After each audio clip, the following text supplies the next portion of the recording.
Tell me right now, off the top of your head, what was the best format of Yu-Gi-Oh?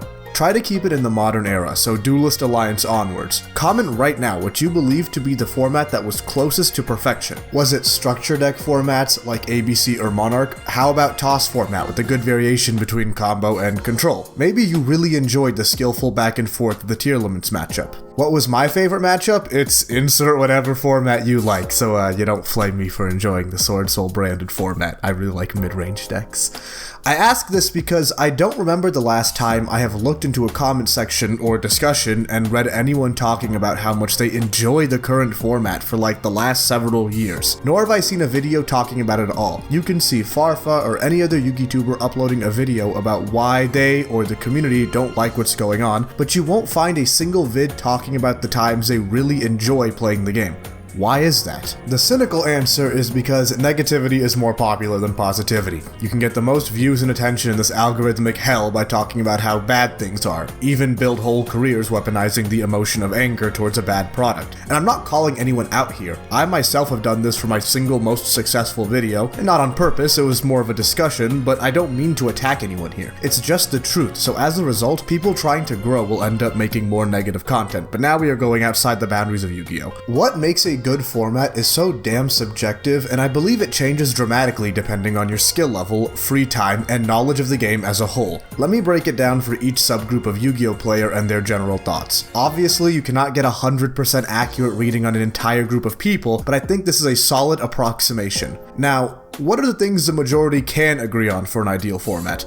Well, obviously, the perfect format is where I win because I skillfully outplayed my opponent every step, and every game I lose is because I bricked and my opponent sacked me with a perfect 5-card hand. But the actual one thing I think people can agree on is when a format doesn't feel insanely one-sided if you're going first or second. I think despite playing a card game which will always have an inherent luck factor, most players, even casuals, don't want their match to be decided by the coin flip instead of the gameplay. Unless you're playing coin flip turbo, then your gameplay is the coin flip. Regardless, I think it's why you see in so many comment sections people voicing how much they despise the modern combo deck. In their eyes, they lost a coin flip, so they have to sit through a no-joke 37-minute setup against 16 negates without being able to do anything.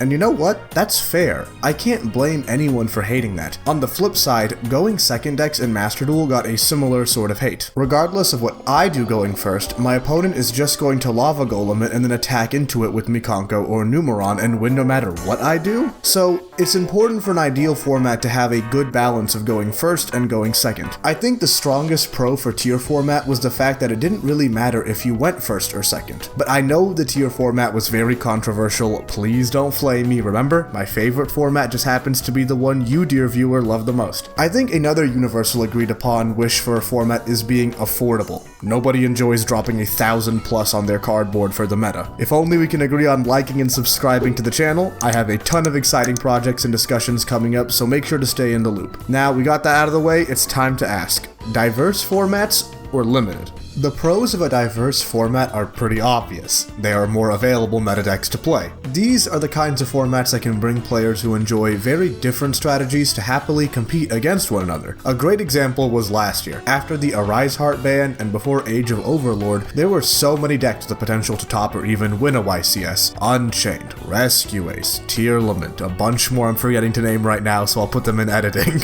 Another huge benefit to a diverse format is that it's typically the cheapest Yu-Gi-Oh can be. Pretty basic supply and demand. If only one deck that was released this set is playable, it's gonna be pretty expensive to get your hands on a playset without selling your second kidney. I had to sell my first to afford 3 copies of Pearl Rhino. But when meta decks come from a ton of different sets and boxes, even the greediest of TCG player scalpers aren't gonna stop you from building something good. Thankfully, Konami fixed this issue by making generic staples you'd run in every deck incredibly expensive. So even if the format is diverse, there's still a clear divide between the true duelists and the dirty peasants who don't want to spend $300 on a playset of cardboard. Konami being comically evil aside, diverse formats do have some legitimate drawbacks. For one, it's very hard to prepare competitively. If I'm a top player and I have time for like 50 games a day, it's obviously going to be better to play against 2 decks 25 times than play 5 decks 10 times. And sometimes all you have to prepare for is Yugimoto himself.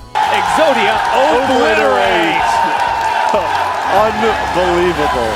Wow, the crowd goes insane. That's why for professional players, the ideal competitive format most likely has next to no diversity. In decks, this is not a PragerU ad. Having to prepare for only a few matchups really allows you to understand the decks at a deeper level. And with format warping products releasing every other month, the amount of sufficient testing can get overwhelming. And when a format is really diverse, cheeky strategies you had no way to prepare for it can take you out of the tournament. Don't get me wrong, this moment is hype and I loved it, but I also understand why pro players absolutely do not want to deal with it when they are dedicating their money and lives on trying to top and win events. Though, trying to win events in a game where a ban list can drop mid-tournament might not be the smartest idea long term. One final caveat in a diverse format are the decks themselves. If there are 7 viable decks for winning a tournament, but all of them are Hulk Auroradon combo decks that end on Apo, Baron, and Scythe, does that really count as a diverse format?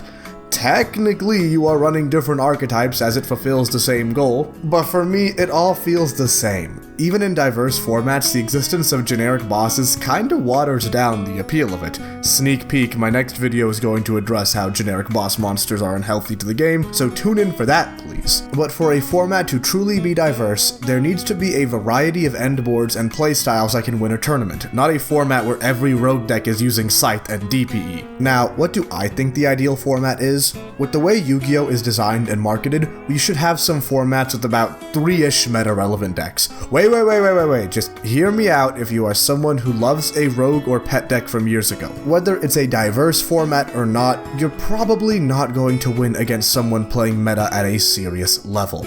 And that's completely fine, I won't either. Now to be clear, I generally dislike Tier 0 formats. There are extremes to this just like everything in life, but it makes sense for Konami. Who are the people spending money on the game the most? The people buying the meta decks, going to tournaments, booking flights, hotels, etc. It doesn't seem right to screw them over. And I don't think for most players a tighter format affects them at their local level. Even with Snake Eyes pretty much being a Tier 0 deck in the TCG and Master Duel, even without Bonfire, you can pretty much take anything released in the last few years to master. So if you as an individual want to play pretty much any deck, there are outlets to do so. And if you are someone who plays in paper and can't spend $1,000 on a deck, that's a valid but separate issue. As has been discussed in a ton of videos now, OCG printing structure helps meta decks stay extremely affordable in that region. A tight format doesn't necessarily have to be expensive. That's Konami of America's choice. Though I do understand people saying whether we like it or not, this is how it works here, and in a diverse format it's better for budget players. That makes sense, but even if tomorrow it magically becomes a 10-deck format, SP Little Knight is still going to be absurdly priced, because the problem is independent. And with the way power creep works, a future diverse format won't be inherently kinder to the pet decks you like to play. But it's not like I don't enjoy diverse formats. Really, I have a great time playing all sorts of new decks in Master Duel. So this is more of a preference rather than I need one kind of format and never the other. Quite the contrary. While I think a majority of formats should be kept to a few limited decks, it should be like 70-30. Diverse formats should absolutely exist to keep the game exciting, even if it does sort of lower the skill expression of the competitive game a bit. But for now, that's how I feel about the ideal Yu-Gi-Oh environment. But I'm just one random guy.